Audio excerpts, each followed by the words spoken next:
الرحمن الرحيم saddexdan suuradood ee gaagaaban fadli dheeraada ayay leeyihiin. mid waa suuratu al-ikhlaas, qul huwa allahu axad. sida laga warqabo suuraddaasi siday u dhan tahay waxay ka sheekaynaysaa tilmaamaha ilaahay. macnaheeda haddaan si kooban u sheego, nebigaa la yidhi calayhi salaatu wasalaam, qul dheh nebi maxamedow, huwa arrinku wuxuu yahay allahu ilaahay axadun inuu mid yahay, laba iyo saddex iyo waxba aan lahayn. allahu ilaahay assamadu, alla aan cid u baahnayne isaga loo baahan yahay inuu yahay.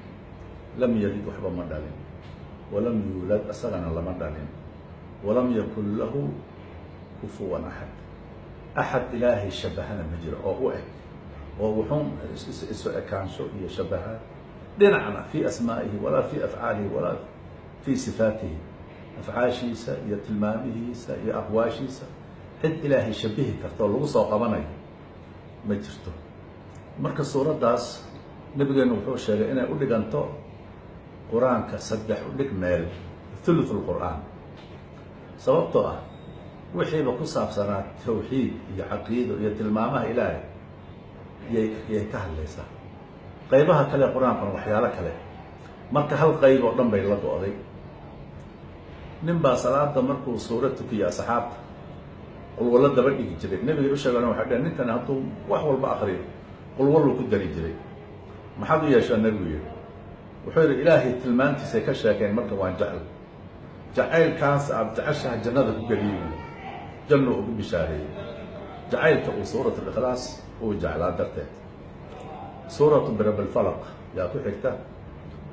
suuraddaas macnaheedoo kooban waxaa weye nebi maxamedow calayhi salaatu wasalaam, qul waxaad tidhaahdaa birabbi alfalaq. acuudu dheh, acuudu waxaan magan gelayaa birabbi alfalaq, allaha wax walba kala dhambalo oo kala dilaacaya. waxa dhulka ka soo bixi, geed hadduu ahaan lahaa, nabaad hadduu noqon lahaa, wax walba oo soo dhasha, waa beriguna wuu soo dhashaa. wax walba oo soo dhasha rabbigii kala dilaaciyey ee kala dhambalay ayaan magan gelaya. maxaan ka magan geli? min shari maa khalaq, wuxuu abuuray shartooda oo dhan, insi iyo jinni iyo wax walba. taas waa si guuda wey. haddana waa la khaas yeelo, waxaa la yidhi wa min shari gaasiqin, habeenka shartiisaan ilaahay ka magan galay, idaa waqaba markuu meel walba galo, mugdigu meel qolkuu kugu soo geli.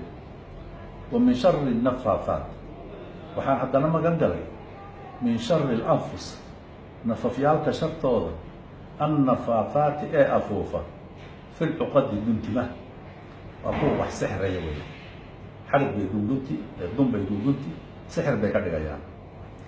wa min shari xaasidin, mid waxasta shartii baan ilaahay ka magan geli, idaa xasada, markuu xasadka inuu sameeyo uu doono ayaan ilaahay ka magan gelayaa. marka suuraddan waxaa la yidhaahdaa si khaasa waxay aad u xoog u saartay sharta habeenkii laysu maleego.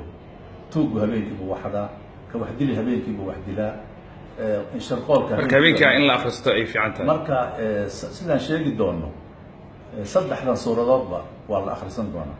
birabbi naas baa ku xigta.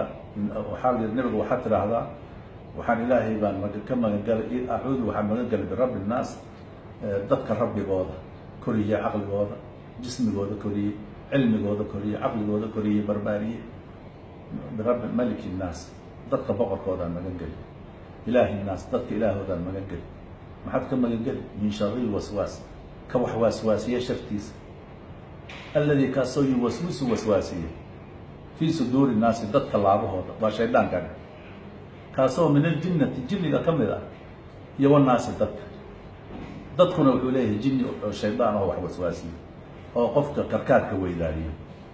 marka saddexdaa suuradood waa xirsi xidh, waa xijaab, balaayaday xijaab ka yihiin. waxaa la rabaa habeenkii markaad seexan, korkaagaad marmarin, waad ku tufi gacantaada, korkaaga inta aad ka gaadhin ayaad marin.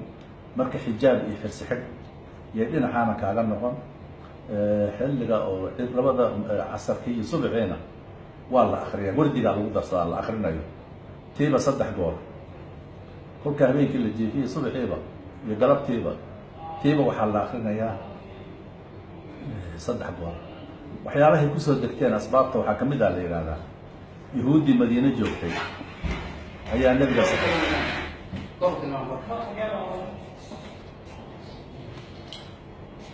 سؤال شرنو yahuudi madiina joogtaa nabiga calayhi salaatu wasalaam yaa saxirtay timo iyo dun iyo intay isku gudubteen bay ceel ku rideen marka nabiga calayhi salaatu wasalaam arrintii way gaadhay jibriil baa yimid marka wixii baa meeshii laga saaray wixii balaayada ay gudubteen marka suuradahana akhrisaa marka maadaama yahuud iyo balaayo oo dhan sharqool iyo sixir haddii wax kale weeye sixir bay xataa isticmaaleen marka suuradaha sidaasaa loo soo dejiyey aad baad u mahadsantahay sheekh nuur aad jazaak allah adeer macaane allah ku barakeeyo ahlan wasahlan